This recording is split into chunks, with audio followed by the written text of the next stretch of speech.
The person is Dr. Nicholas Passalacqua. Can you spell that? Passalacqua.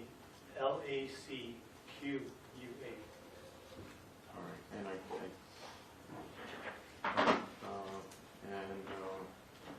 Mr. Earple, I believe this is the person you talked about earlier. Yes, I have two things I'd like to address. Number one, I'll start off by announcing for the record that we are not prepared to cross-examine these witnesses or even to entertain these witnesses. And secondly, we object, and we have, well, I would like to enter a motion to exclude the testimony of these witnesses. But let's just deal with this witness, Jeff. When you say witnesses, let's deal with this witness. Okay.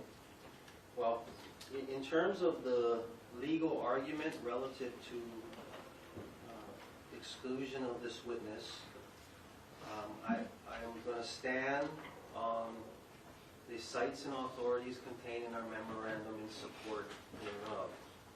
I think the legal standard is clear. We have presented, to me, a somewhat clear example of how the courts of this state are instructed to analyze whether someone qualifies as a rebuttal witness, or more accurately, what the duty is of the state in their affirmative chief in case to present evidence that they know they need to present.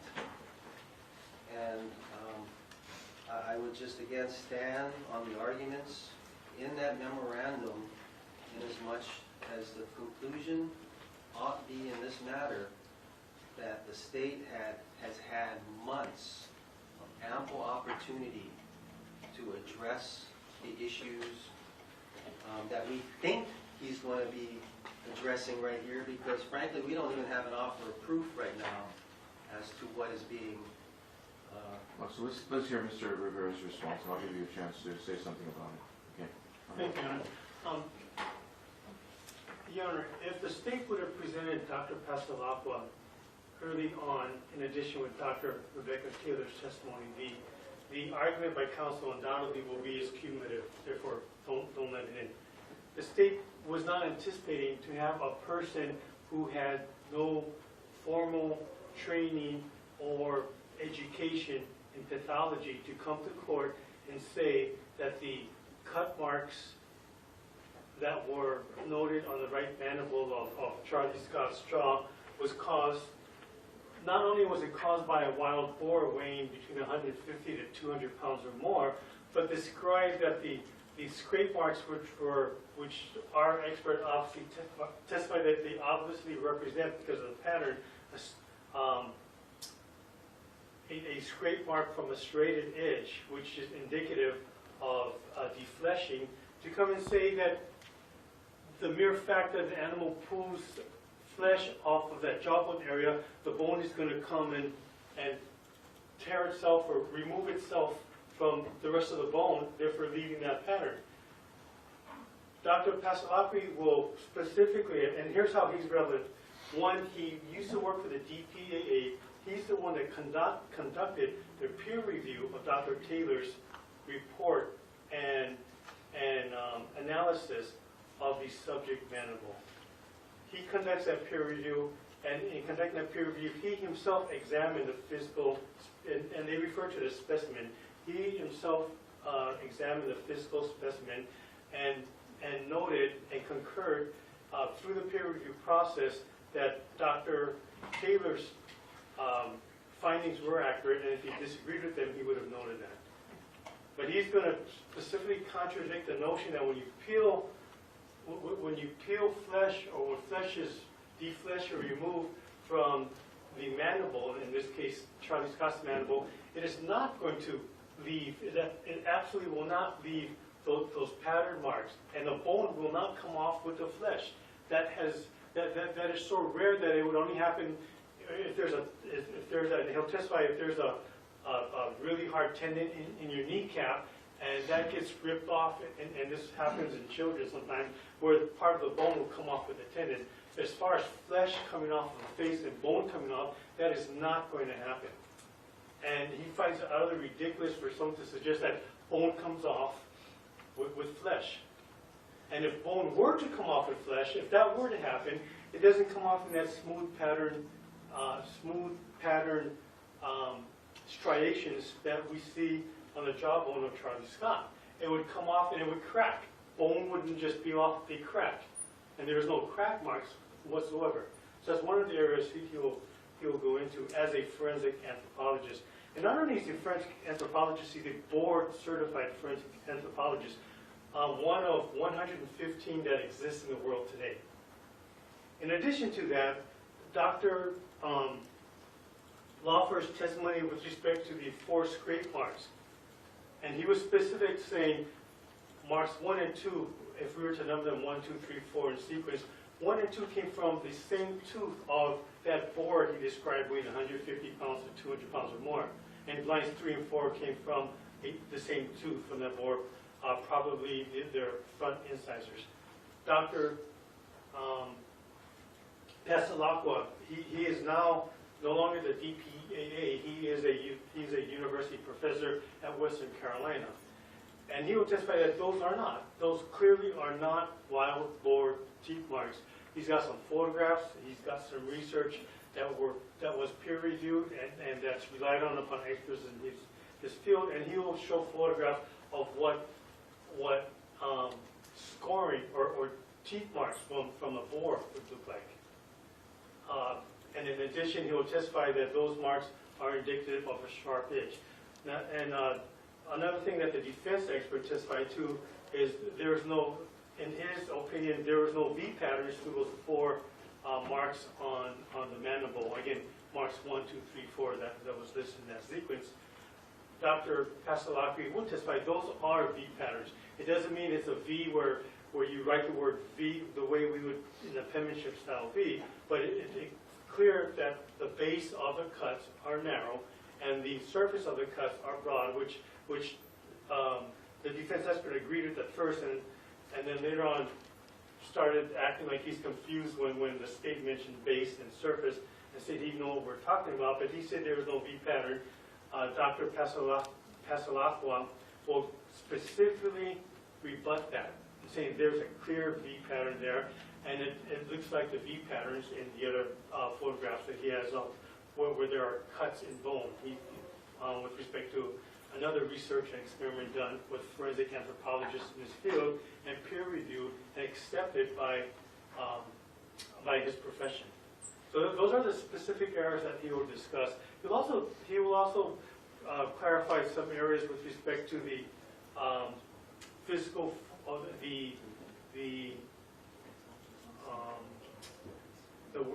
the description escapes me, or the blunt force trauma that was noted both by Dr. Taylor as well as the defense expert to the right mandible. And he will find that it is consistent with the blunt force trauma causing breakage to the right mandible to cause breakage to the midline of the mandible or the fracture that's noted in the midline of the mandible. Those are the specific areas that he will supplement that with photographs and some research that is accepted by forensic anthropologists in this field. Response. So, Your Honor, in the context of the legal standards that prevail in this jurisdiction, the fact of the matter is the state has been put on notice that whether things were done by animal activity or whether it was done with defleshing in mind has been an issue in this case since the cross-examination of Detective Liu. It's not like our expert at the end of our case brought up anything that was new to the state. We challenged the state's proposition that this was defleshing. One of its earliest witnesses. That's the trigger for them to fulfill their full duty in their case in chief. Not to hold back some of that, not to present their B game of experts in their case in chief and preserve their A game for later. Once we triggered the notice that there was an issue relative to how those marks came about on the jawbone, what it was consistent with, the state had their affirmative duty to prove their theory in their case in chief. They apparently don't feel comfortable with the job they did, so they need to now ask for a second opportunity with the A game. I mean, even the terms that they're throwing out there, it sounds like reminiscent of Special Agent Easter's whole premise. Oh, I didn't have to do a correct and accurate report until it was peer reviewed when I knew it would count. Oh, what? No peer review now? Who peer reviewed their work and told them, well, you ought to bring in the A game now? I mean, where does this stop? And here's the other part of this. And you know, there's a lot to be made in this courtroom about the things that I say. But we stood here last Thursday or Wednesday, and in all candor, even though I didn't have to, I told the state, hey, we're going to introduce these pieces of evidence. Mr. Capobianco is not going to testify. We got one expert. And what does the state represent? Oh yeah, we got one rebuttal. It'll be Dave Rasmussen. We adjourn on Thursday. They take a whole week. And I don't know if it was just a fortuitous week or, you know, I can say this, is that we never acquiesced to that week off. But they wait a whole week, and it's not until Thursday of last week that they hint to us, oh, we got a couple more rebuttal witnesses. And then the next day they follow up with a motion saying, oh, we want to bring in the DNA. Look, we're human beings, Mr. Nardi and I. We have done our jobs. Last week we had a recess. Are we expected to work 15-hour days on a recess when, for all practical purposes, last Friday to Wednesday, we're still focusing on our case in chief. We have every reason to believe Mr. Rivera is only going to call Dave Rasmussen. So even as of last Wednesday, during this recess, I'm in front of 10 Ahuvale Road, still doing my research for our case in chief. But come Thursday, I'm supposed to jump and say, oh, let me catch up on some new experts that the state is proposing. And the way that we have to do that is first to prepare or to look up law. We have to do legal research, so to draft memos, to oppose these rebuttal witnesses. Otherwise, we're not doing our duty. And this is on a Friday, after a week of recess. And then what? We're supposed to work overtime on Saturday and Sunday when my kid has his interview for Kamehameha? Right? And I'm expected to be ready for a cross-examination of a A-game witness on Tuesday because the state decided on Friday to tell me about him? And the offer of proof is not until today? How is this not reminiscent to ambush or trial by ambush that the state was trying in the beginning? All we've ever asked for is a fair trial. There's nothing fair about waiting for a whole week to determine if you're going to bring more witnesses and then bring the most threatening witnesses you can find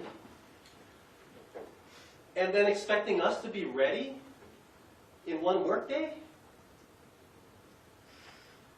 So even if this court grants this motion, and this goes towards what the court has to weigh in terms of the probative value versus the cumulative effect or the waste of time, the delay in trial, the state has been given half a year. Now they want to just top it off by saying, oh, hey, you guys heard our B game, but let us bring in our A game now. Well, how about this? When they finish that, can we have a week to go see if we can go get some more A games on our side? When does this battle of experts end? I would submit that under the legal standards, as well as under the circumstances of this case, the length of this case, the opportunity that the state has had to fulfill their affirmative obligations to prove their theories of their case, that they should be precluded at this point from presenting any rebuttal witnesses, whether it be on this legal standard or an analysis of the facts that they're proposing in terms of the offer of proof. All right, I'm ready to go. Okay. All right, with respect to Dr. Passalacqua, if I'm pronouncing that correctly, the court will rule as follows. I'll allow him to be called as a rebuttal witness as to the following areas. Testimony as it relates to the testimony of Dr. Lawfer concerning the marks on the jawbone and whether the removal of certain flesh would have caused, by an animal would have caused removal of bone in the pattern that it was apparently or allegedly removed. Whether these are wild-boar teeth marks, whether or not it's a V pattern, and clarification of blunt force trauma. I will allow the doctor to indicate that he was conducted the peer review of Dr. Taylor. However, I will not allow the doctor to testify concerning his evaluation of the workup done by Dr. Taylor. In other words, I'm not going to have one witness testify as to the workup of another witness. So, Your Honor, might I suggest that if he's being allowed to testify that he peer reviewed it, it at least implies that he has lended his endorsement to it. I have an alternative. I think it's appropriate that the doctor indicate an understanding of the case. Right, Judge. And so if you want to do that another way, that's fine. I prefer to avoid the whole issue of peer review. I don't want him commenting on his determination of peer review. So if you can indicate that he has reviewed these things, I actually prefer that, frankly. Well, he not only did he review it, but he also made his own observations of. Okay, so that's fine. Then let's do that. I'll just exclude the area of peer review.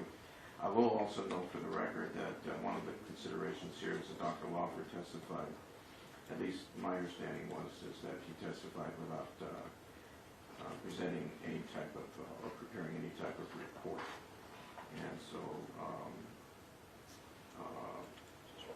in light of the entire record, I think this is an appropriate way of dealing with what the court is of the view would be rebuttal as to specific areas, and this is not a ruling that allows him to testify to the scope of Dr. Taylor's testimony, but rather to zone in on the specific areas covered by Dr. Lawfer that were disclosed during the testimony.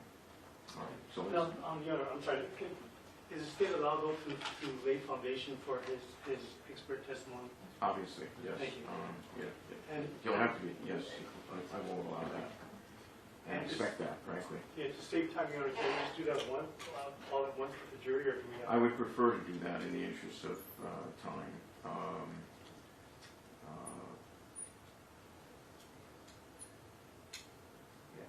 So, Judge, do we have any opportunity to prepare? I mean, we don't even know if this guy's getting paid. We don't know anything about this guy because we spent our time trying to keep him out. And it'd be foolhardy on our part to not only do that, but waste sleep in preparing our cross-examination without getting a ruling. And in my mind, it's pretty presumptuous for the state to come in here today with this witness and saying, oh, we're putting him on. Now, we are in rebuttal now, and we also have time constraints.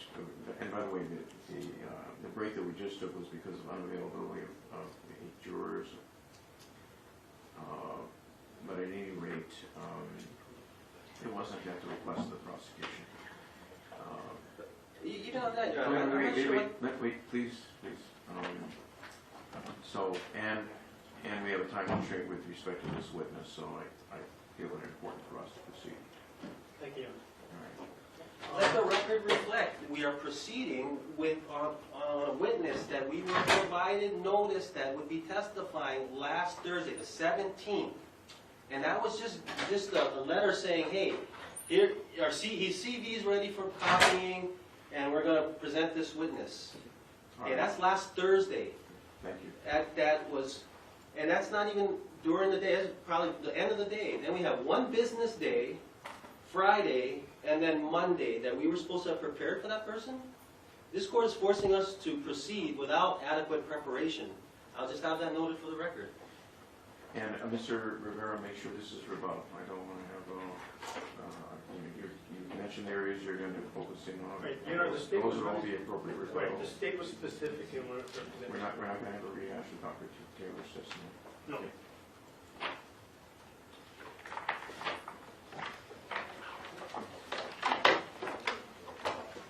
Let's have the doctor.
The record will reflect the presence of a member of the jury, and next witness has been called, and I would ask if you please stand and prepare to take the oath. Do you solemnly swear that the testimony you are about to give will be the truth, the whole truth, and nothing but the truth? I do. You may be seated. Thank you. Okay, Dr. Passalacqua, could you please state your full name, please? It's Nicholas Veer Passalacqua, And can you just spell your last name? Passalacqua. And Doctor, can you tell us what is your occupation? I'm a forensic anthropologist. And where do you work right now? I work at Western Carolina University. I'm an assistant professor there, and I'm also the forensic anthropology program coordinator. And when did you become an assistant professor as well as the forensic coordinator at that university? I started not this past August, but the August before, so in 2015. 2015. Correct. Now, prior to August of 2015, where were you employed? I was employed at the Joint POW MAA Accounting Agency, which was also the Defense POW MAA, the Joint POW MAA Accounting Command, and now it's called the Defense POW MAA Accounting Agency. Okay, so can we refer to the first name as JPAC? Is that what you refer to? JPAC, yeah, and it's now referred to typically as the DPAA. And was it the DPAA when you left in August of 2015? It was. And can you just briefly describe what is the JPAC or the DPAA? So it's the DPAA is a DoD agency that's charged. The Department of Defense? Department of Defense, excuse me, yeah. It's a DoD agency that's charged with accounting for U.S. service members from past conflicts. And did you folks also render assistance if called upon to local agencies within the state of Hawaii? Yeah, so within the DPAA is a forensic anthropology laboratory, and the forensic anthropologists within that laboratory would often consult for local law enforcement whenever they're requested. Did you yourself have occasion or opportunity to assist local law enforcement in any of their cases? Yes. And how before we get into that, how long were you a forensic anthropologist with the DPAA? Just over 3 years. And when you said you did assist local law enforcement agencies with their cases, where would this have been? We're on the island of Kauai, the Big Island, and also Maui. Now, before we get further into that, I want to briefly but fully go into educational background. Sure. Could you explain what your, or just describe your educational background, and then I'll have more questions after. Okay, so I have a PhD in anthropology, specialized in forensic anthropology. I also have 2 master's degrees. One's a master's of science, one's a master's of arts, both in anthropology. And I'm a board-certified forensic anthropologist by the American Board of Forensic Anthropology. And can you tell us, what does it mean to be a board-certified forensic anthropologist? So to be a board-certified forensic anthropologist, you need a PhD in anthropology or a related discipline. You need to have had that PhD for 3 years, and you need to have had worked on forensic anthropology casework during those 3 years. Then you need to submit an application packet to the board. They review that packet, and if they find that packet acceptable, then you have to sit for the board certification exam. And how many board-certified forensic anthropologists are there? There have been, Foundation based on Pearson. The objection is overruled. there's 115 board-certified forensic anthropologists for all of time. So that includes people that are deceased and retired and not practicing. So are you saying that they keep track of all of those who's been board-certified in forensic anthropology? Yeah, it's an increasing sequential number. So as another one's board-certified, there'll be number 116, 117, and so on and so forth. And Dr. Pascalapa, what number are you? I'm 115. And is that board-certified in the United States or the world? It's the American Board, but they're the only accredited certifying agency for forensic anthropologists in the world.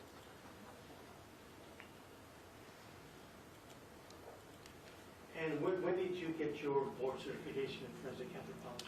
This past spring, I took the exam and was notified a few weeks afterwards. Now,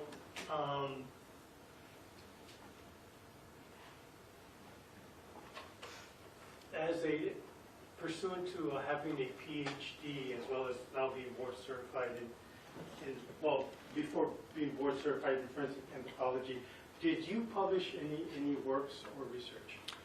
Yeah, I published a number of articles as well as an introductory textbook on forensic anthropology, which I've co-authored, and I've edited a volume on forensic anthropology trauma analysis.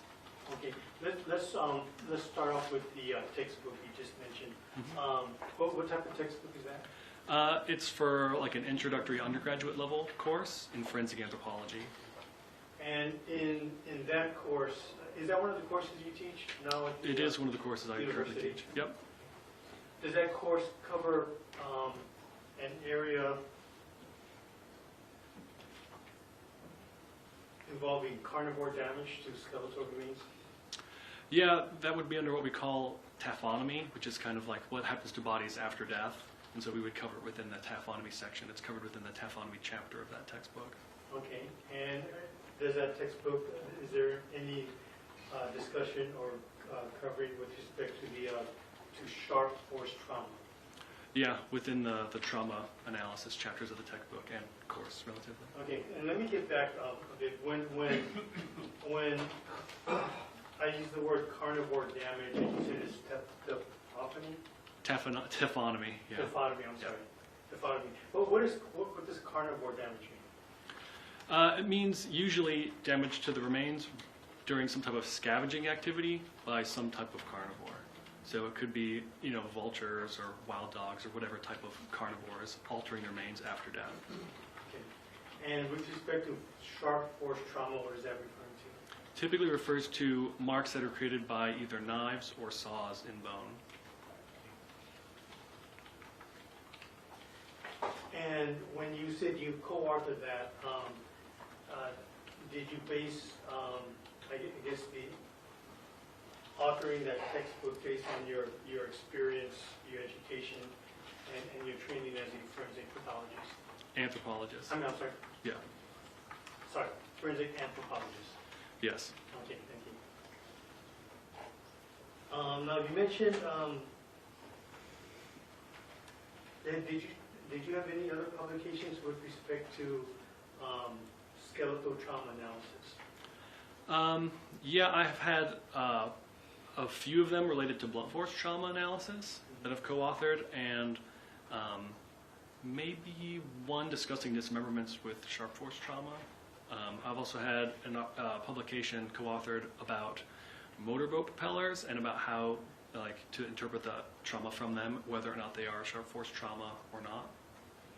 And are you familiar with the Dr. Sims? Yeah, he was my advisor when I was getting a master's degree from Mercyhurst College in Erie, Pennsylvania.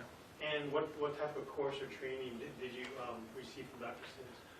Well, a number of courses and different types of training, but that includes skeletal trauma analysis and analysis of taphonomy. Okay. And when you say skeletal trauma analysis, what does that refer to? It refers to essentially all the ways that bones can be traumatized. And when we include taphonomy, we also include the ways that bones can be modified post-mortem. So things like sharp force trauma, blunt force trauma, and then things that happen after death, things like carnivore damage or burning of a body, that type of thing. And when you mentioned sharp force trauma, I'm not sure if you explained that. What type of instruments, if any, would be, I guess, would be utilized or employed in sharp force trauma? Typically, sharp force trauma involves saws or knives.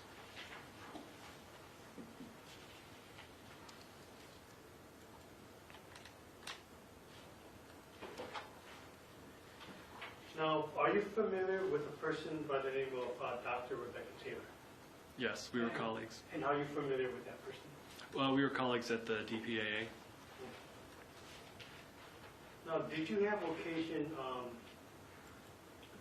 Dr. Pasalapa, did you have occasion to review one of the, I guess, case analysis performed by Dr. Rebecca Taylor?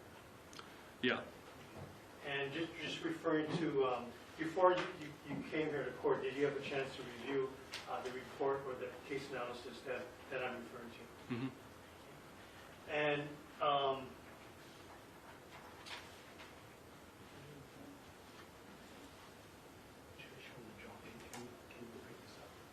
Let me ask you a question, Mr. Rivera. Are you finished with your foundational questions? yes, Your Honor. Because if so, then maybe Reapproach. I think you folks should approach. Unless Mr. Apo has any voir dire questions related to foundation. Or, I'm sorry, Mr. Nardi. Reapproach. Yes.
Ladies and gentlemen, I'm going to ask you to go to the jury room for a few minutes, and then we'll have you return.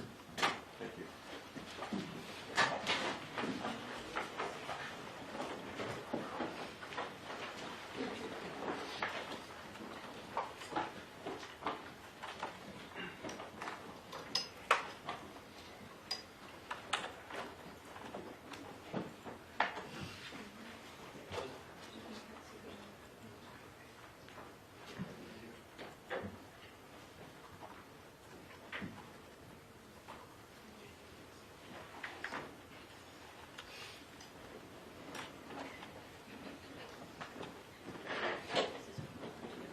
Jury is no longer present in the courtroom.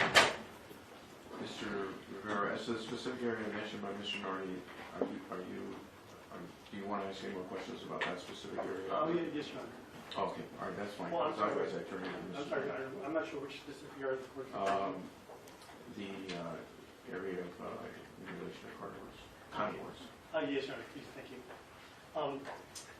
Dr. Passalacqua, with respect to carnivore damage, as a forensic anthropologist, is that part of forensic anthropology to determine, I guess, marks of skeletal remains, whether they were done by sharp instruments or animals or carnivores, like you mentioned? Yeah, it's a routine part of forensic anthropology. It's a lot of what we do has to do, when we talk about marks on bone and looking at differential marks on bone, a lot of it has to do with trying to figure out when those marks happened, and if they happened, perimortem, around the time of death, or postmortem after the time of death, and different types of marks will often show up at different times.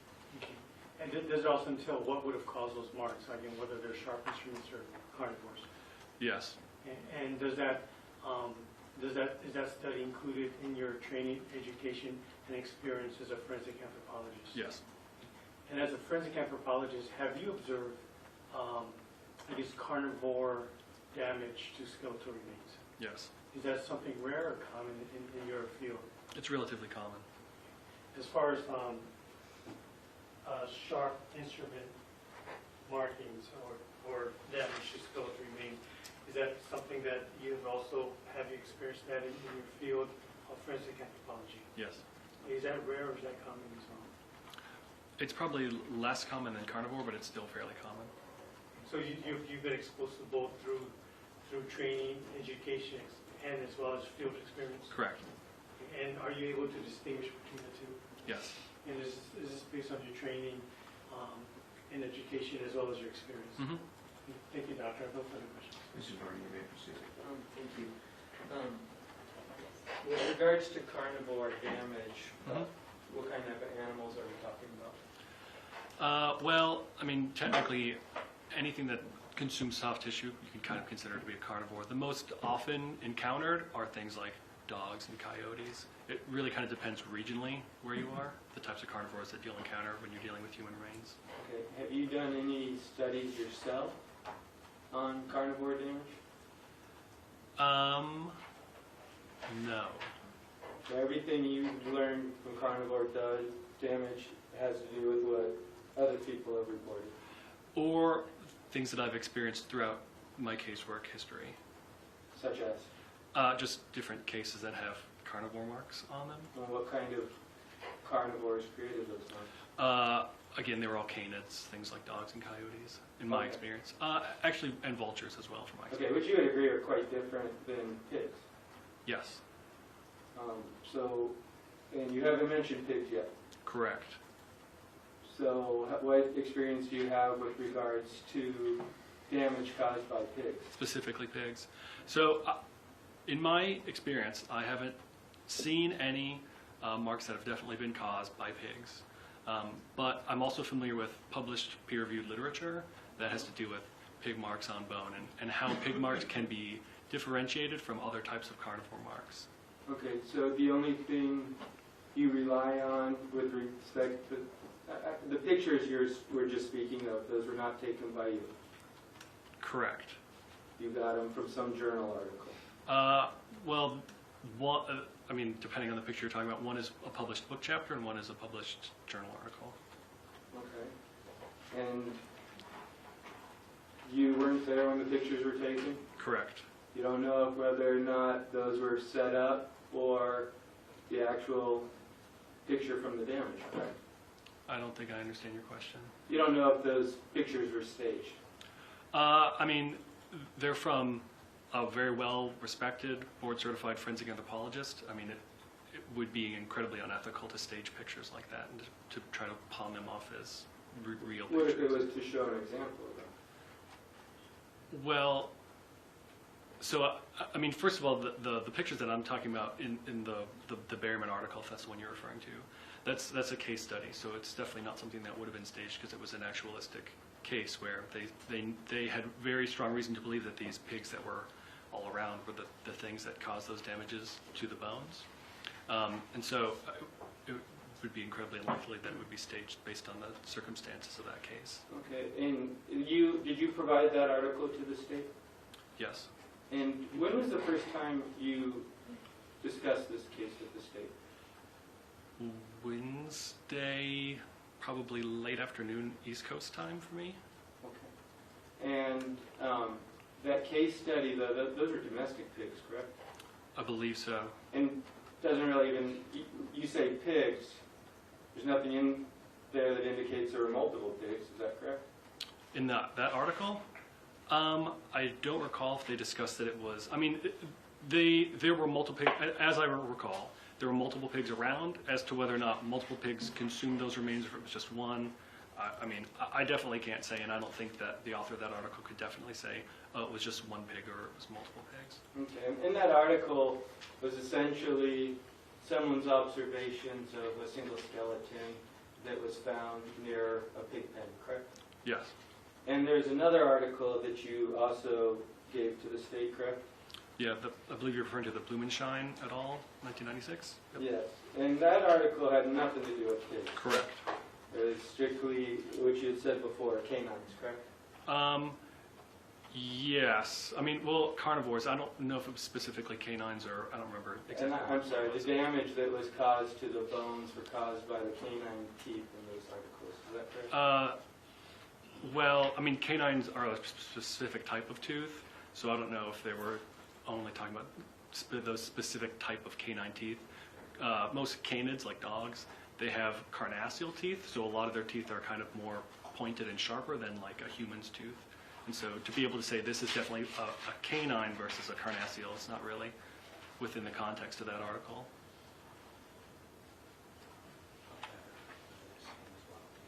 Now, is it fair to assume that the article, the case study where they found the skeleton that they believed had been consumed by a pig, that was a different variety than the pigs we have in Hawaii? Yes, I mean, as far as I know about pigs, I'm not a pig expert. But what I would say is that if you think about the teeth configuration of a domestic pig versus a wild pig, you can kind of think similarly about the teeth configuration of like a wolf or a coyote versus a domesticated dog. Now, they may not be the exact same configuration and size, but they're going to be relatively similar because they're relatively similarly related species. Have you done any comparisons to verify that? I'm not sure what you mean.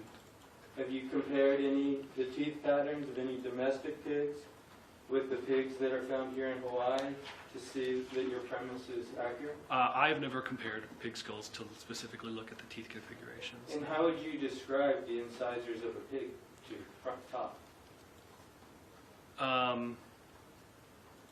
don't think I know how to answer that question. I mean, they're incisal teeth, so they're kind of like our incisor teeth, where they're shaped kind of more flat, and they have kind of a flatter cutting surface like our incisors in comparison to like a molar, right, which is really a flat tooth for grinding. Does that kind of answer your question? Yeah. Does it also kind of dome? So that the edges can be higher than the center of the tooth? Yeah, I object. That's being ambiguous. I don't think the way it's being described. Yeah, I don't think I know how to answer that. I mean, if you want to show me a picture of a tooth, maybe. I'm confused as to what you mean. I'll overrule the objection. Have you ever seen the teeth of a wild pig from Hawaii? Yes, but I've never sat down to spend a bunch of time studying pig teeth. Where Again, did that's, you see those? I've seen them just around, like, I mean, I've seen them like in shops and that kind of thing where they're selling. Have you ever pigs. seen one while it was? Have you ever seen the incisors of a wild pig that was here in Hawaii that showed the top incisors in place, meaning not removed? Not that I can recall. I mean, Okay. And what shop did you see the teeth in? I don't know. I was probably walking around in like maybe one of the flea markets or something on Oahu. I mean, it's So these wouldn't be incised. I mean, you didn't see incisor teeth then, did you? At the flea market? Those would be the tusks, correct? no. I mean, when I'm talking about incisors, Objection, I'm not sure if council is referring to the tusk as the incisors. That's ambiguous, vague. I have a feeling. All right, I'll sustain the objection. I'll simply ask that you rephrase the question. Are tusks and incisors the same thing? to be honest, I don't know. I'm not a pig tooth expert when it comes to that. Honestly, I don't know if tusks count as incisors.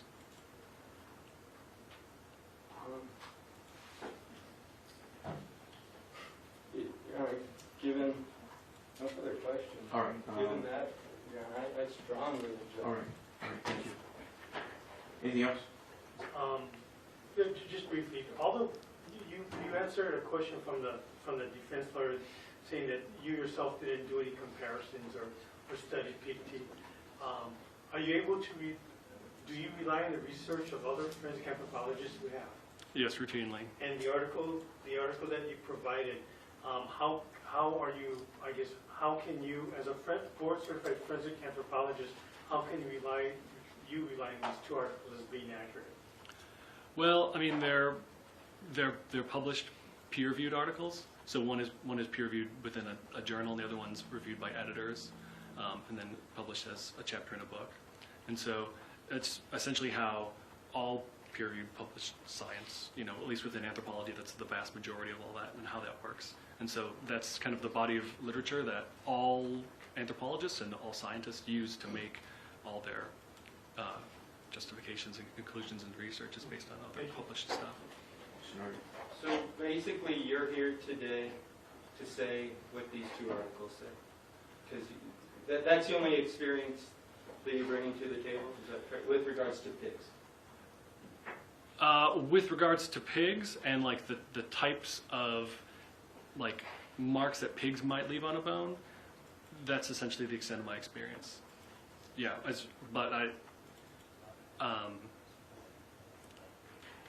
yes, with regards to pigs. And you agree that those articles aren't, well, let's just talk about the pig one, it's not even conclusive, right? They're still making speculations in there. I wouldn't say that. I think it's a pretty strong case. Would you agree it's anecdotal? Yes. Same objection. Just because it's anecdotal, does that mean you can't rely on it? No. I mean, the reason it's published is to say this is what we saw in this particular case, and so it's up to someone else to do other published research to either confirm or reject it. So as it stands, that's the best example of published observations on marks to bone from pigs. Okay, thank you. Your Honor, this argument is... Oh, yeah, I don't need argument. No, any questions right now for argument? I'll have the witness. Okay, Okay. so... Okay, no other questions? All right. Could you wait outside for just a Sure. second? Thank you so much. Thank you.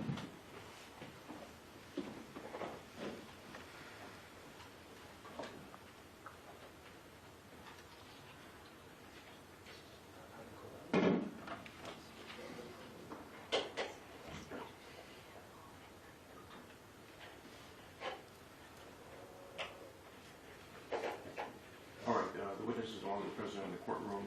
The areas that were offered with respect to the rebuttal related to the marks and bone removed from flesh, whether or not these were well-bored teeth, no V, whether or not there was a V pattern, and clarification concerning blunt force trauma related to whether or not what it would be consistent with.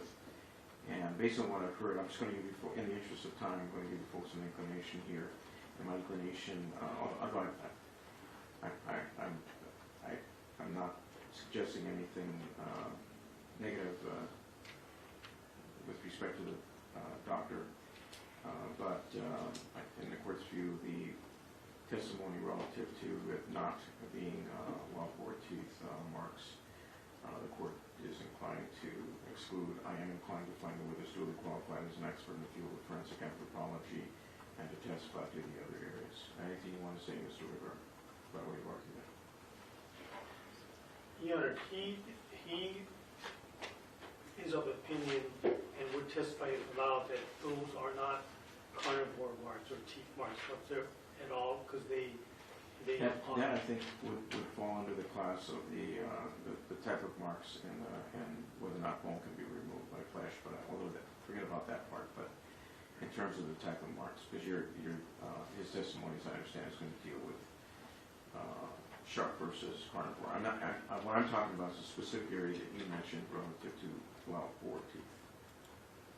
I see. Your Honor, so would he be able to testify that those are not teeth marks, period? Whether it's wild boar, hyena, coyote, or... Correct. He would be able to say that? Yes. Okay. Assuming that's his opinion. Yes. But we're not going to get the area of wild-boar teeth. But how would he know if to say they're not wild boar teeth assumes that he knows what wild boar teeth are? I think what I am hearing is he's going to testify as to what it is. And what it is going to also mean what it's not. That's correct. That's what I'm hearing. So that's my inclination. Anything you want to argue? Mr. Norton? It sounds like he's here that he hasn't conducted any personal research himself, that he's here as a conduit to provide information in other journal articles, which is not. With respect to wild-boar teeth? Well, and I didn't hear anything else that would give him the credentials. Shark force trauma, what does he know about shark force trauma? Does he know there's nothing in there regarding how much how many pounds per square inch something takes to break, how things break? He said, hey, I studied these. We don't know, I studied them too. I'm certainly no expert. Yeah. All right. Thank you.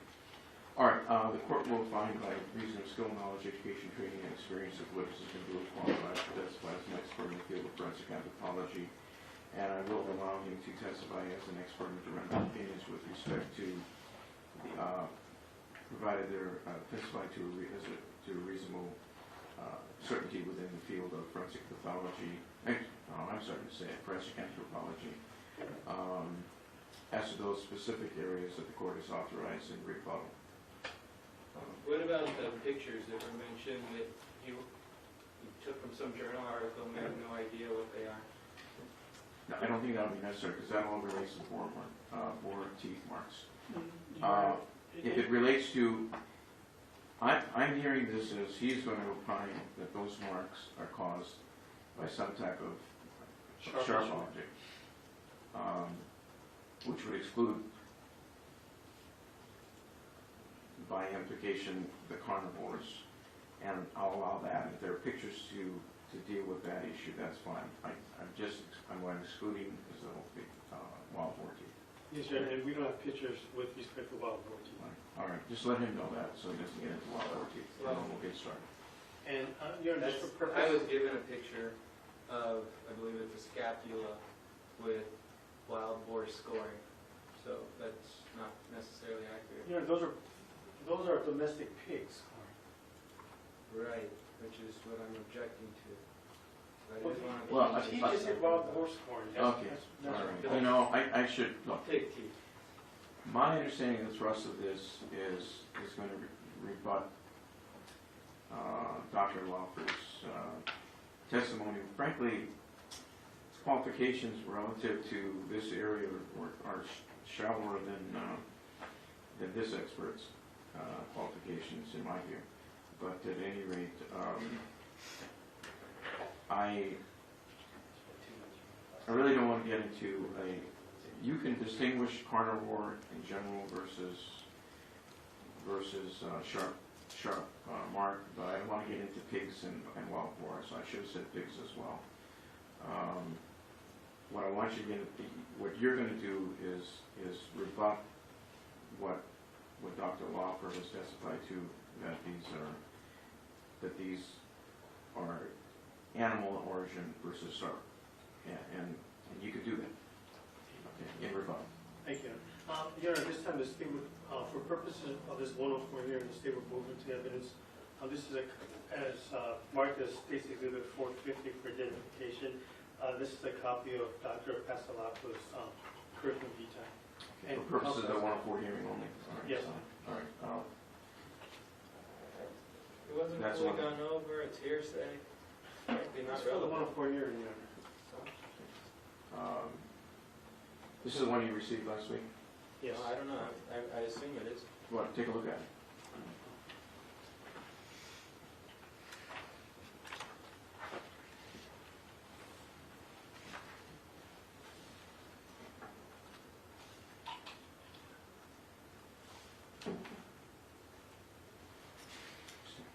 What's this thing?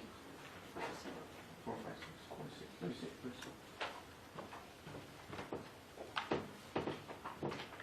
No, 450. Just want to make sure the number's right.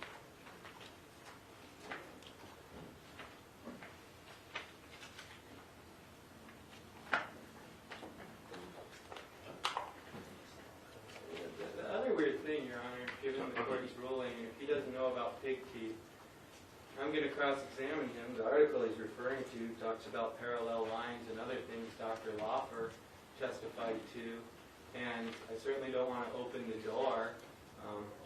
It kind of, this is really his lack of knowledge in this area. I think. You know, Doesn't know- what he's going to testify to in relation to the pattern is what Dr. Lawfer testified to relative to B pattern.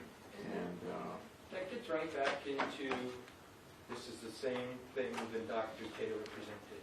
Why are they now representing the same exact testimony and just calling it rebuttal? all right, I've looked at the CV, Oh, yeah.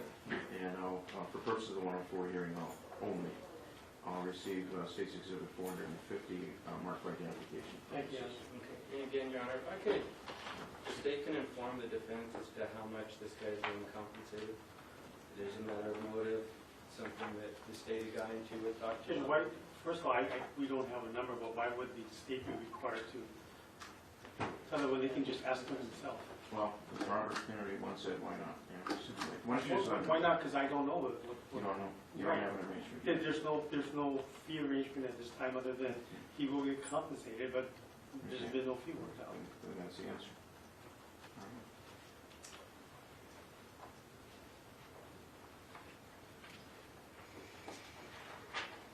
Okay, Yeah, so, if I can just, yes, please.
evidence of the notice of the jury, and our witness is returning to the courtroom.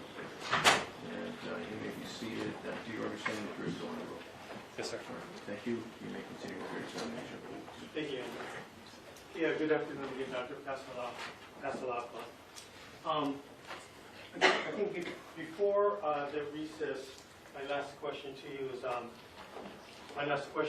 whether or not you're familiar with Dr. Rebecca Taylor, and you mentioned yes, you are. How are you familiar with her? We were colleagues at the DPAA. And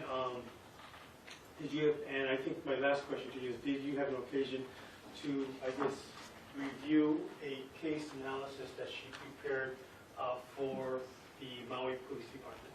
Yes. And that would be the case that you called to discuss today, is that correct? Correct.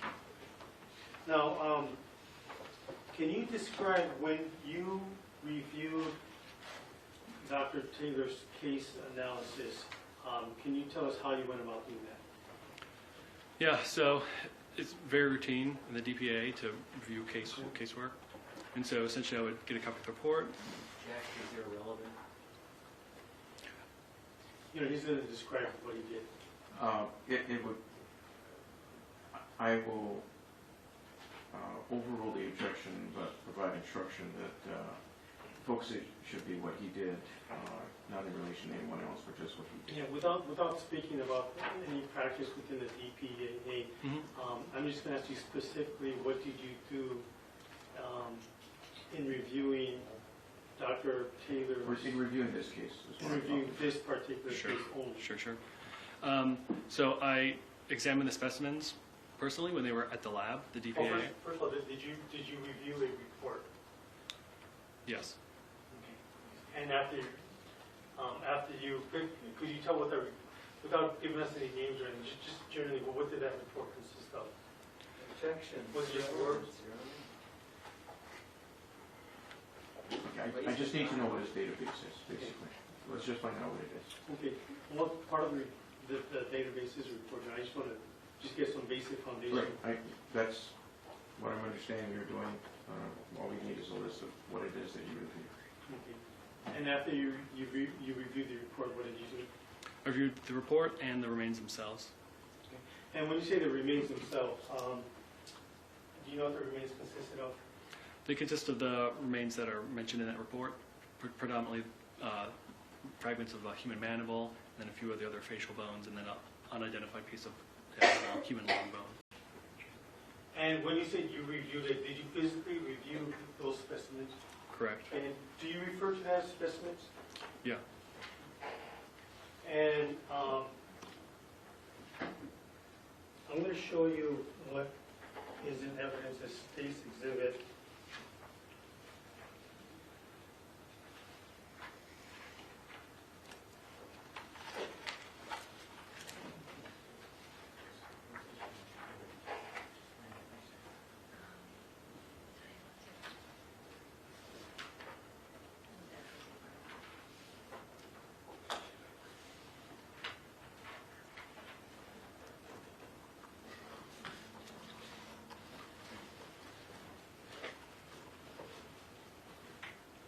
All right, this time, the state is going to request that it be allowed to publish, first of all, State's Exhibit 403, which is already in evidence. You may do so. Okay, now, Dr. Pasalapa, you testified that you, the specimen that you reviewed was the mandible, some facial bones, as well as a long bone, is that correct? Correct. Looking at the screen, what's depicted on State's Exhibit 403, do you recognize that? Yes, sir. Are those the bones, the mandible and the bones you refer to? Correct.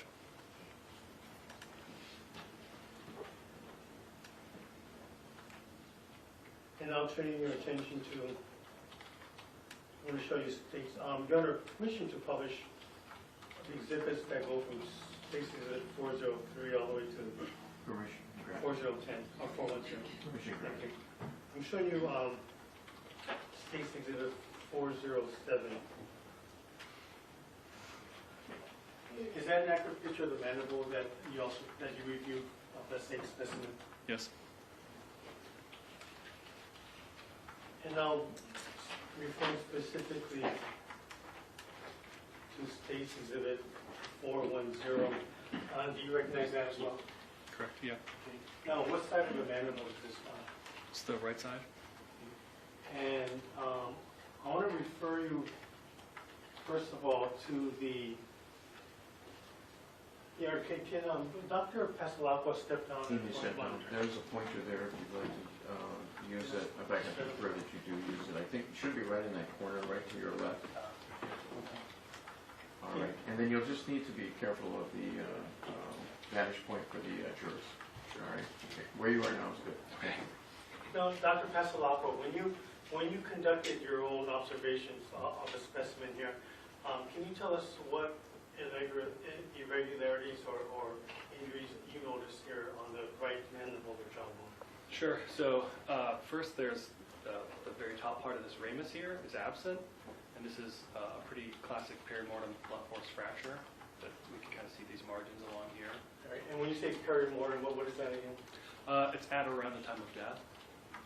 And you said blunt force fracture. What do you mean by that? We mean something that's relatively slow, like in comparison to a gunshot, which is really fast. So we mean something that's slower, something like, an impact from, any particular thing.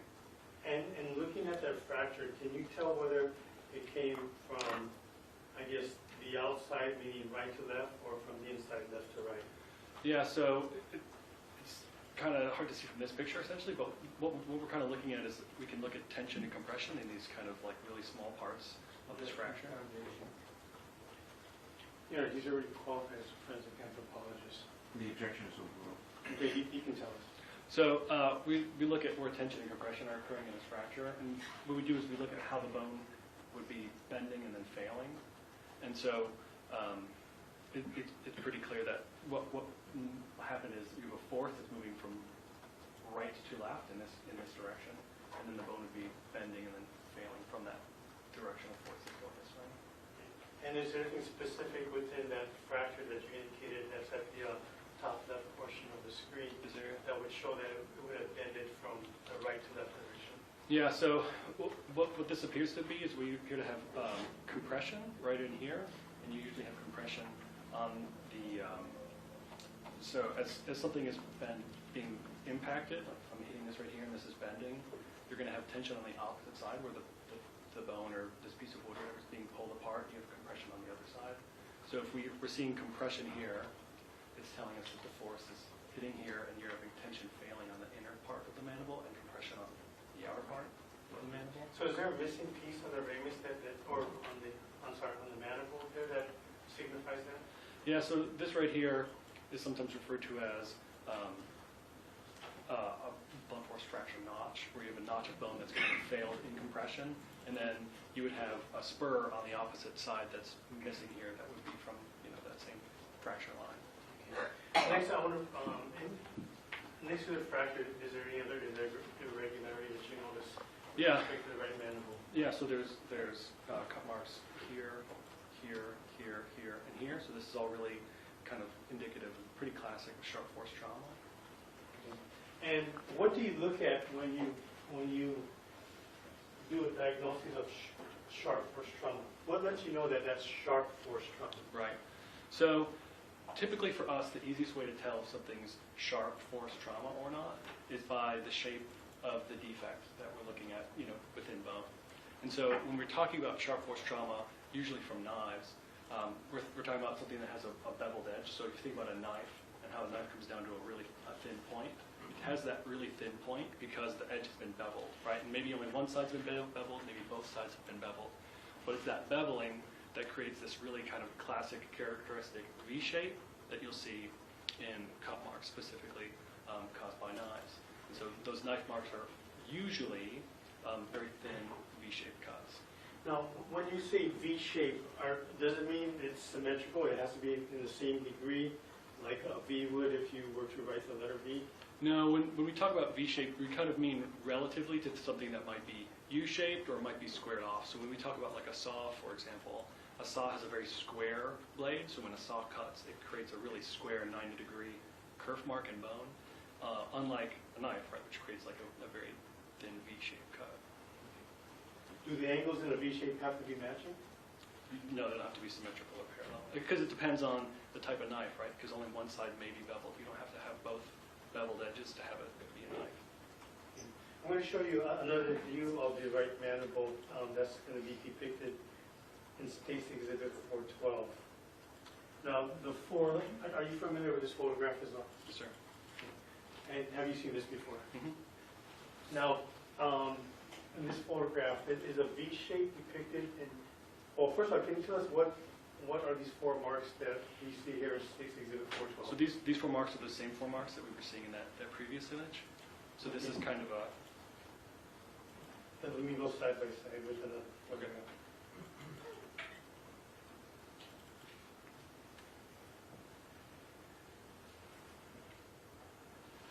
Right. Okay, what's shown in State's Exhibit?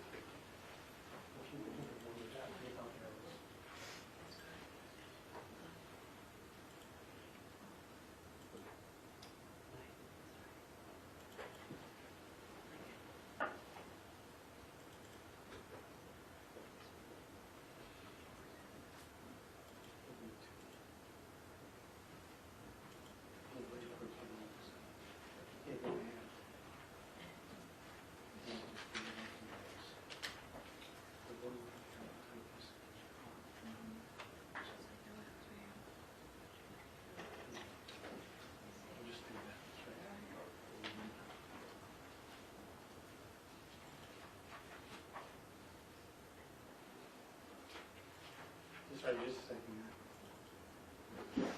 Okay, so looking at State's Exhibit 412A, is that a close-up of the 4 markings that you pointed to earlier with the right mandible? Right, so it's a view that's coming like up from the bottom. If that kind of makes sense. So if you're looking at the mandible here and you're looking up, kind of on a oblique angle, that's these 4 from that kind of inferior to superior. Okay, so are the V shapes also indicative? Do you see that in 412A? 412, yeah. So particularly right here, I mean, I think this is a pretty kind of classic, V-shaped cut mark. And then we can even see here that these are pretty well-defined V's, even though these are kind of a little bit more wider than this particular cut. Okay. And the fact that I'm not sure if one side of the V shape, the wall of the V shape is a different angle from the other side of the V shape, does that mean anything to you?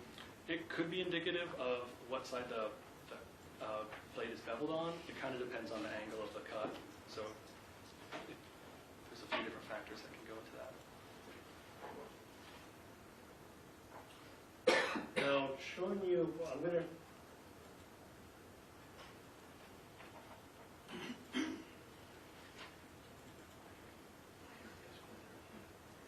to show you what is in evidence that State's Exhibit 413. And looking at these cuts, this is, I guess, a clearer picture of the cuts. And I think you said the angle of this was just from... From this one, this is basically right on. I believe this image is much more zoomed in this area here. Okay. Now, if we were to number these cuts 1, 2, 3, and 4, beginning with your left is 1, and go to sequence 2, 3, and 4. And just maybe we just lost the picture.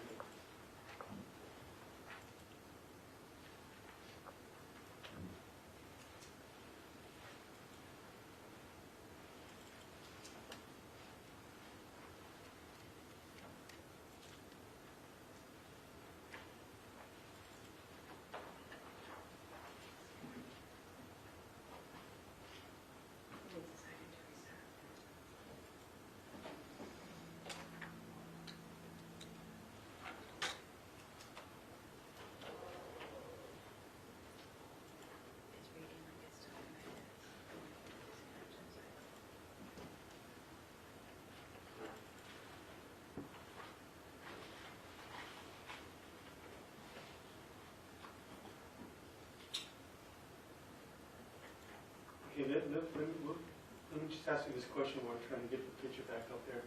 In the cut mark that we labeled as 1, starting from the left Mhm. to right, what, if anything, did you notice about that cut mark? So, Okay, here's something. yeah. So what you can kind of see in this cut mark is it's not just a single pass with a knife, because we have multiple kind of defects flaring out from it. And so what this is really kind of indicative of is using a knife in a sawing motion, right? So it's not a saw, so it's not going to cut through bone like a saw would. And so a lot of times people, when they're trying to cut bone with a knife, they'll take it and they'll saw back and forth with the knife and kind of create these wider, exaggerated knife cuts. But these knife cuts will still have these, V-shaped margins. You can see that it's still the same, V-shape here and here, even though it's really kind of going back and forth. So, looking at line number 2, did you note anything with respect to that? If you can point to the second line with your mark, This line here. right, and that's towards the left middle of the photograph. Yeah. So this also, I think, has some of that evidence of knife sawing on it. It's just not kind of as drastic or as exaggerated as the first one here. Okay, and line number 3? 3, again, as well, but even less so. And what, if anything, can you tell us with respect to line number 4? So 4 looks a little bit different to me. It almost looks like it came on kind of on a little bit of an angle. And so what you can see is that there's a little piece of the bone that's kind of cut or shaped off on this side, but then you have a pretty straight line on this other side, almost like there was some type of tangentiality or something to this knife as it came out. So it kind of trimmed or shaped the bone as it came in. Okay.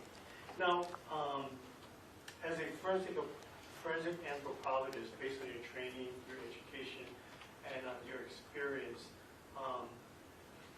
with respect to lines number 1, 2, 3, 4, which we named in sequence, do you see any, indication of animal activity or carnivore Sure.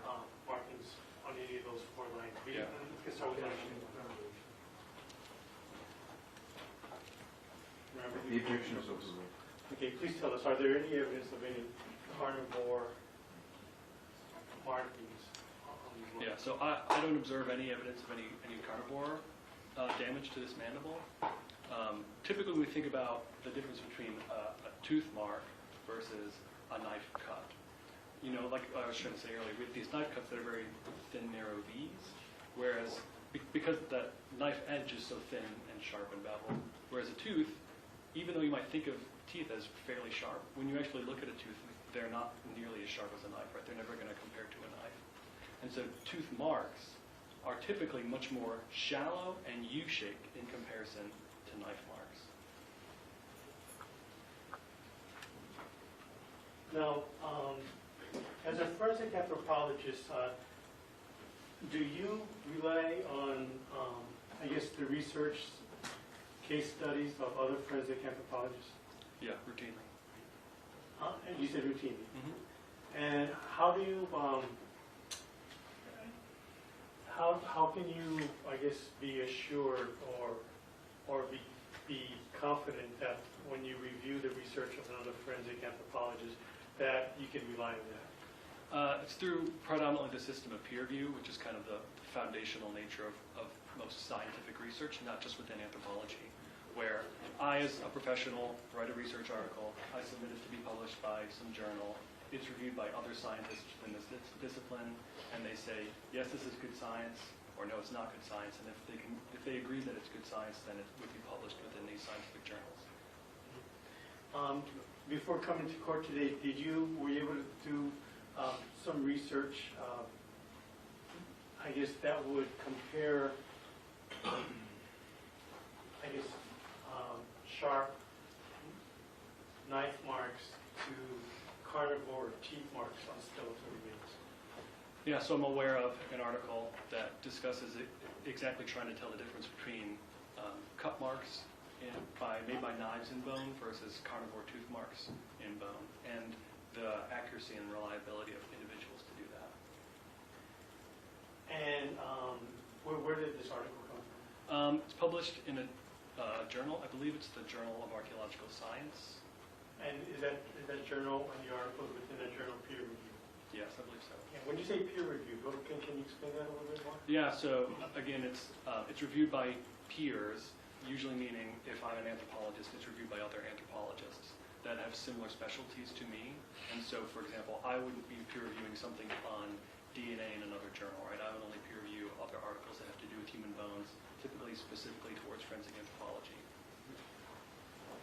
And when you reviewed that article and that research, did they provide examples of, I guess, the difference between a sharp, I guess, marks left by a sharp object on bone versus teeth marks on bone? Yeah, so that article looks at the difference between cut marks made by a metal knife versus carnivore teeth left in bone.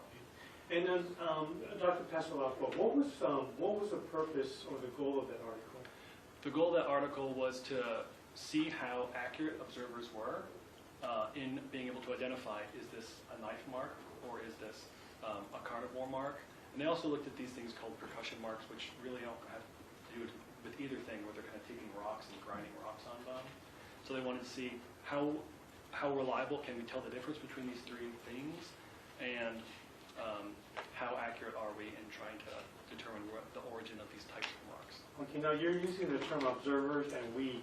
Are you referring to forensic anthropologists? This article specifically was done by biological anthropologists, but not forensic anthropologists. And when you refer to the term observer, who were you referring to? I'm referring to the people that they had who did this study observing their specimens. Yeah. So, Did that include forensic anthropologists? no, what it included is biological anthropologists with different levels of training. So, including people with PhDs and people with as little as 3 hours of training in the identification of these different types of marks. And Dr. Passalacqua, yourself as a board-certified forensic anthropologist, is this an article that you can rely on? Yes.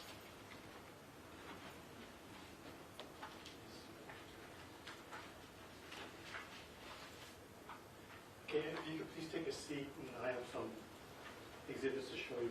Yeah, I'm sure council has been marked as state exhibits 451 and 452 for identification.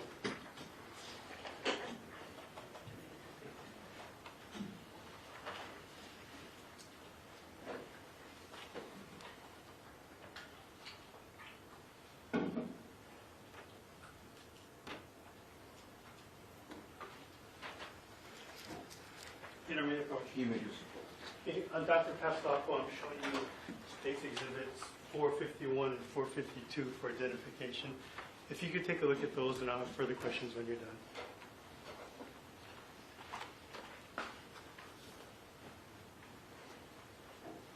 Okay, do you recognize both of those as exhibits? Yes, sir. Okay, and what is exhibit 451 for identification? So 451 is a figure from Okay, the, without showing that to us, Oh, we'll just keep it on yeah, 451 is a figure from that article that is showing different views of carnivore marks in bone. the... Okay. And exhibit 452, what is that? It's a different figure from that same article showing different knife cut marks in bone. Okay, Your Honor, this time the state would, or do those pictures accurately depict, or are they accurate copies of the pictures that you reviewed from the article that we're discussing? Yeah. Have they been changed or altered in any way? No. And Your Honor, this time the state would move into the state's exhibits 451 and 452 marked for identification. Foundation, relevance, authenticity. According to this time, we're receiving the state's exhibits 451 and 452 in evidence. Thank you, Your Honor. Permission to publish, Your Honor. Granted. Proceed. And may Dr. Passalacqua step down again. You may do so. Okay, Doctor, I'm going to first put on the screen exhibit 451, and if you can explain what we're looking at there. Yeah, so what this is trying to show, it's kind of a little hard to see down here, is that these are different types of marks made by carnivores in bone. And so up here is trying to show kind of more of a puncture mark. Background If as you- far as foundation goes?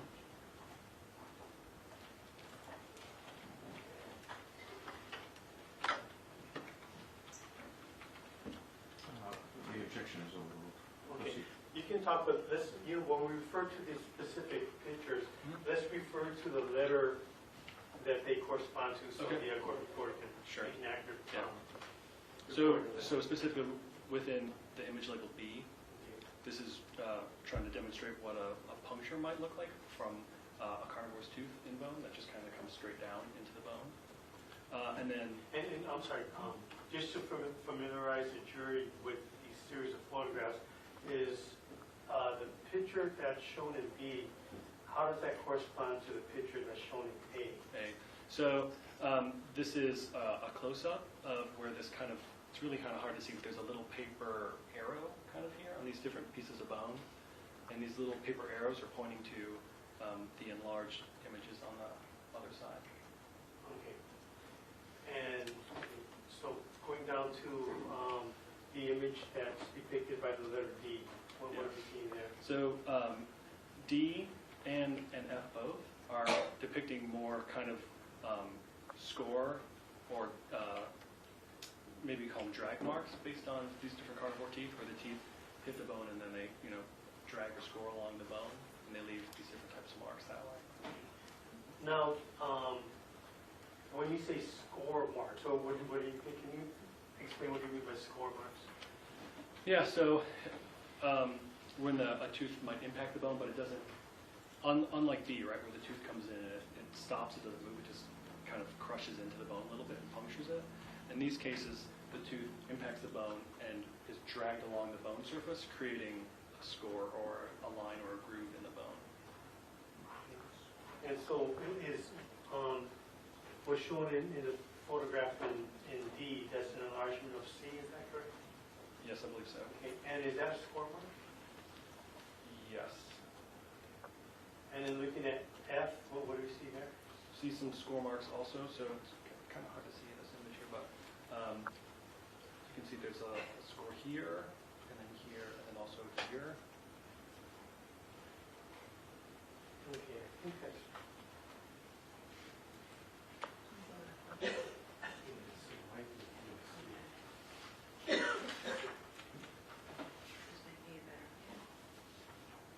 Does that help? Yeah, I think Okay. that's kind of better. So you can kind of see here, so these are these pretty typical carnivore score marks in bone, where I think you can see that they're very shallow and U-shaped. They don't penetrate very far into the bone surface. They just kind of drag along to the top of the surface of the bone.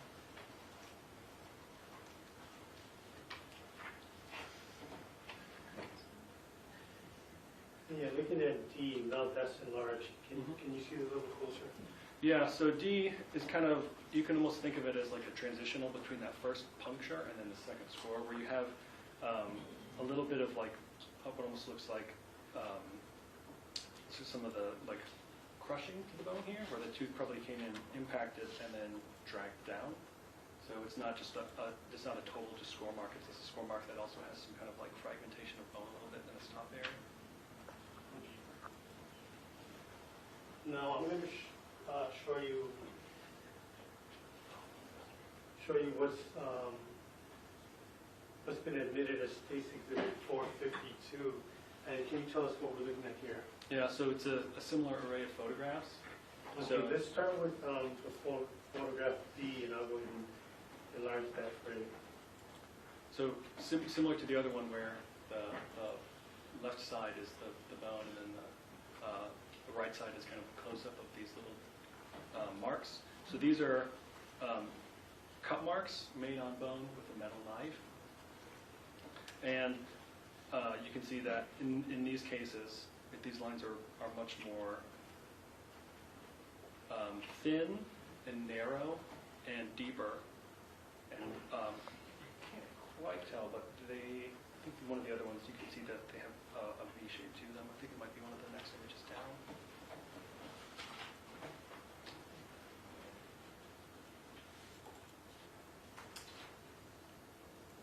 Okay, and we're Yeah. looking at So, the picture within Space Exhibit 452 that's labeled D. Is that correct? that is correct.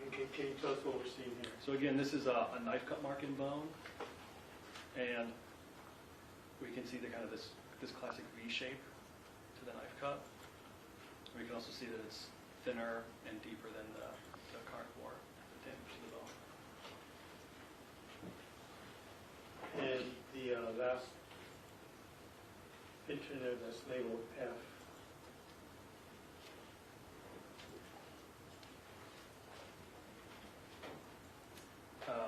So this is really kind of, Go ahead. so it's a really thin, fine cut right through here, so I believe it's pointing out. Let me,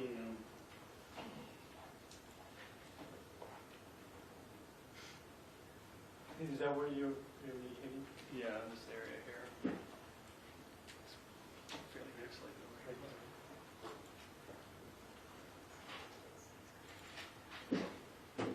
Okay, I'm sorry, where's the cut mark that you know? Yeah, so it's, I think it's easier to see on that monitor here, but it's Yeah. coming down this way here. Okay.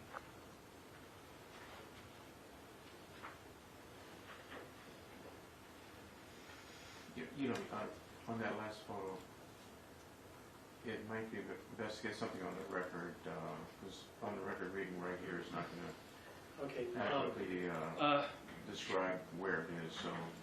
So it's where you can kind of see this piece of paper pointing up at here. It's to the right and kind of ascending, so it's coming this okay, way. so let me just make a record of that for the court reporter.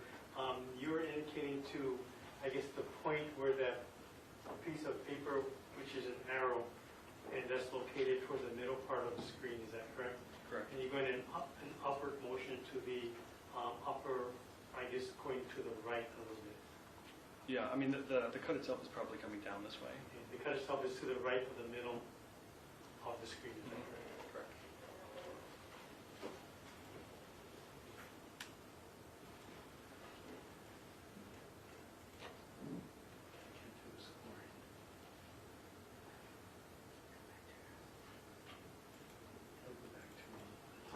Okay, Dr. Pascal, please have a seat.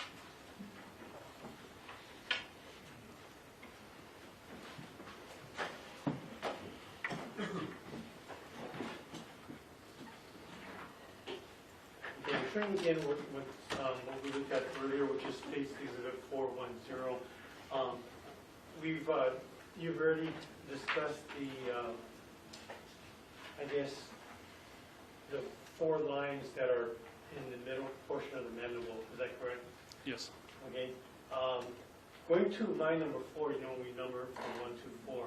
Going to line number 4, there's a top portion, there's a marking above that line number 4. Do you see that? Mhm. That goes into where the teeth Mm-hmm. would be. Mm-hmm. Okay. Did you, does that have any significance? It also appears to be a cut mark. Whether or not it's related to line number 4 as like the same cut or a different cut, I can't say. Now, between the fracture of the right mandible and the 4 lines that you mentioned, Mhm. there's an area or a portion between that. Do you see that? Yeah. Okay. What, if anything, did you notice about that? So it also appears to be a cut mark. And you know, you want to make me Dr. Passalacqua step down? Yes. Okay. Doctor, I'm going to show you an enlarged photograph of that.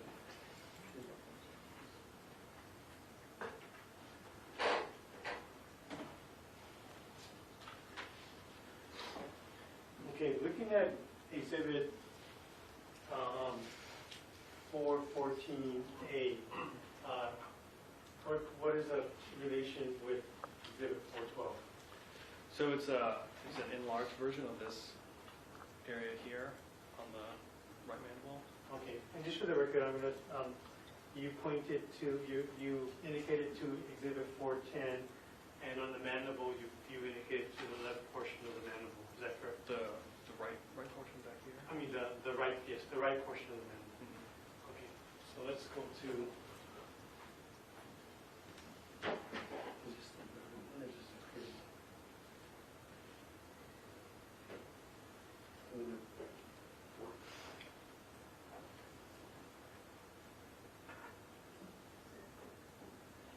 is one of these clearer or easier for you to discuss than the other? Yeah, looks like 414 is clearer than 414A. Okay, I'll just go with 414. Okay, can you tell us what we're looking here, what we're looking at here at 414? Yeah, so this is a cut from a knife. It's kind of unclear as to which way the knife was traveling, but essentially what's happening is that it's coming in at an angle, and it's just kind of shaving off a part of the coracle bone. And so what it's doing is it's leaving behind striations from the knife blade. And when you say striations, can you explain what you mean by that? I mean, these little lines here that you can kind of see, kind of patterned into the bone. Now, as a forensic anthropologist who is board certified in forensic anthropology,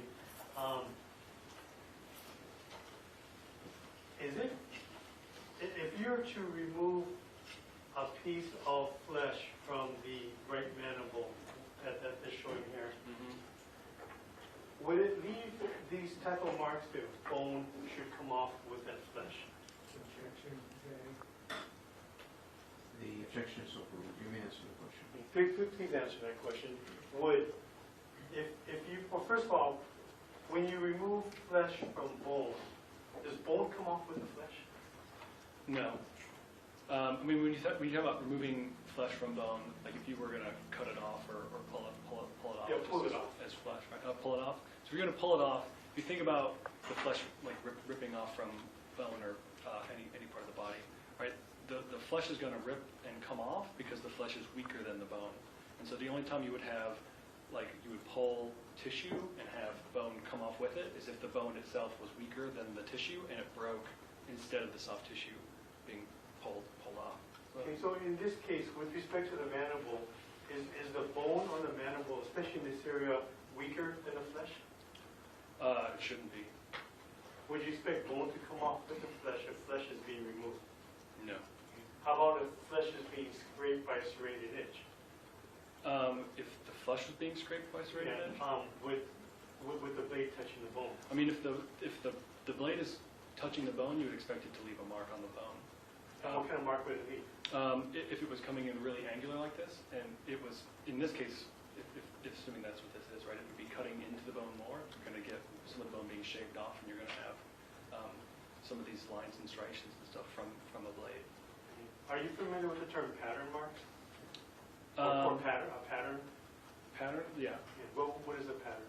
So a pattern is kind of like a repetition of something. At least that's how I would think about a pattern to me. And in your opinion, Dr. Capobianco, what would cause striations to the bone or to the mandible that we're looking at here in Exhibit 414? Right. So when we think about a knife and a knife cutting a piece of bone or anything in particular, the way that we can tell whether or not the knife had serrations in it or if it was like a straight edge knife is if the knife cut leaves a pattern behind. And so anytime you cut something with a knife, it's going to leave striations in the material. But if the striations are patterned, that's going to indicate that there's a pattern to that blade so that it was likely to be serrated. And then looking at this Stacy Exhibit 414, do you see a pattern there? Yeah, I do. I think it's kind of hard to see some of it, but so I think if you follow this line as your primary striae. Okay, when you say this line, you're referring to, there's a marking that's, I guess, towards the, beginning from the top middle of the picture, and it's going down at an angle towards the, I guess, bottom left side of the picture. Is that correct? Yeah. Okay. And so if you kind of use this one, which I think is just kind of the easiest to see in this image, kind of evenly spaced, you see another one, and then you see another one, and you can kind of see another one up here. So they appear to be evenly spaced striations, which indicates that it's a pattern, which means it's very likely to be serrated eye. And as a forensic anthropologist, would a carnivore or an animal's tooth leave this pattern that you see here? A carnivore's tooth would not. Again, because when you think about carnivore's teeth, right, they usually come down in 2 points. And so they're not going to leave these striated things from a single larger pointed tooth.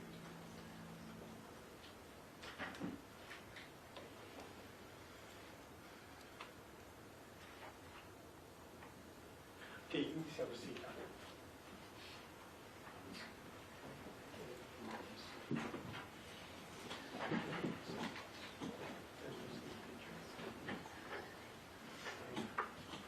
Now, this particular area of the mandible, I'm going to refer back to State Exhibit 410. In that area where you described as being, having a striation pattern, Mm-hmm. is that consistent with any type of instrument that you can opine on? I mean, it's consistent with the serrated blunt knife. And the area where that pattern is located, this is towards the back left part of the back left part of the right mandible.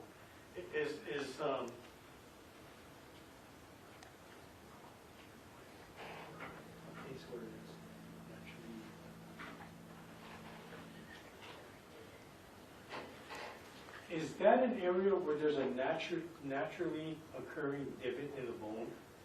No.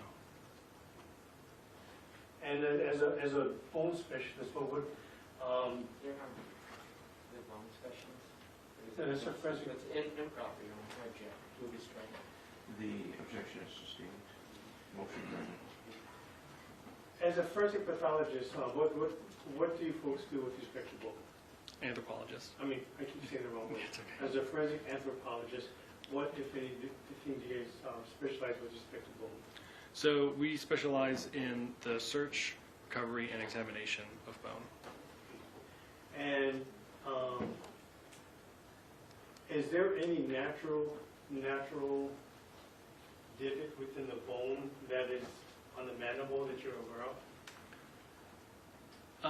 Not in this region. So usually the way that this part of the mandible works. Okay, and just for the record, you're indicating to your right portion of the mandible, just below the ear area? Yeah, so what happens is this is called the ramus, right? And the ramus comes down, and it's kind of a reinforced area of bone. And what it does is actually kind of come out smoothly through the rest of the jaw. Same thing on the other side. And so you don't have any big natural occurring divots unless there's some type of bony abnormality. Okay. And with respect to the mandible that you observed in this case, was there any bony abnormality that you observed? No. And I'm going to show you from the left side. Yes. Just the left side. I think it's in the picture. Yeah, I'm going to show you a photograph of the left side of the mandible. Mm-hmm.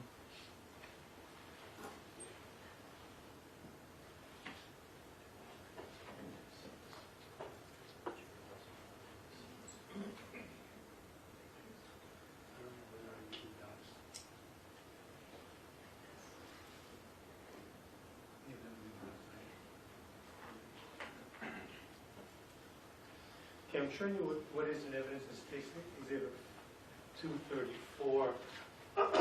And looking at this left side of the mandible, is there any naturally occurring divots within this side? No, this looks like a normal mandible.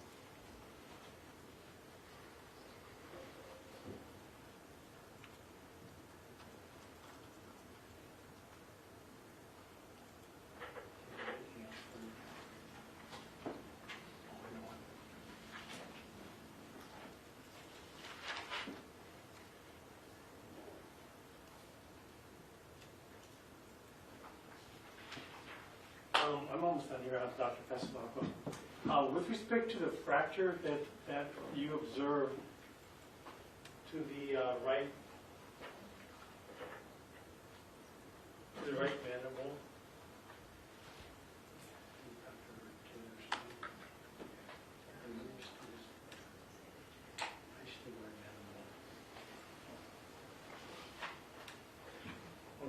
With respect to the fracture to the right mandible, and that's, I'm showing you what is in evidence as states Exhibit 407.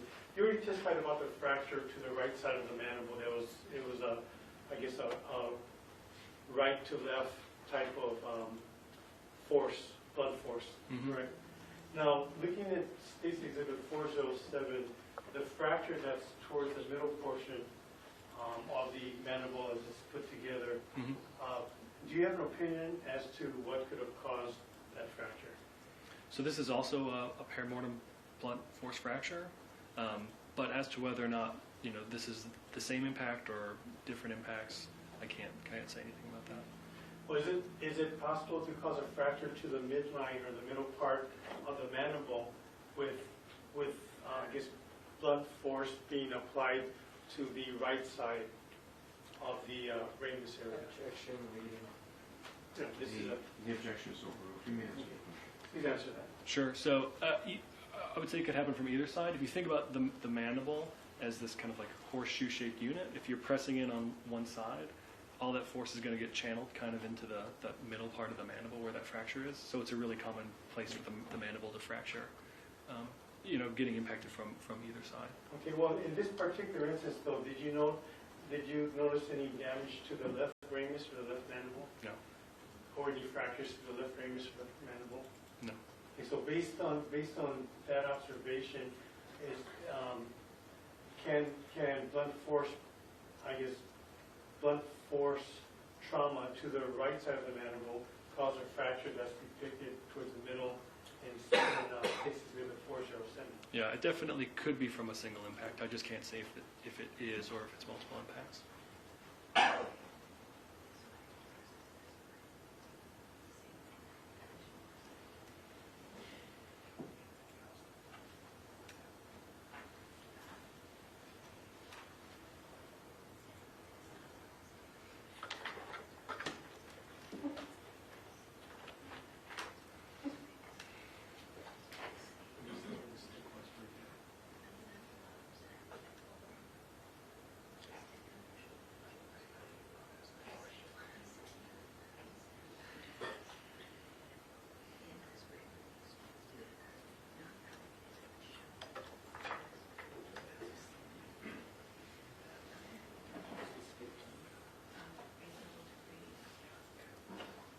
No, Dr. Pascal, but everything we just testified to, is that to a reasonable degree of forensic anthropological certainty?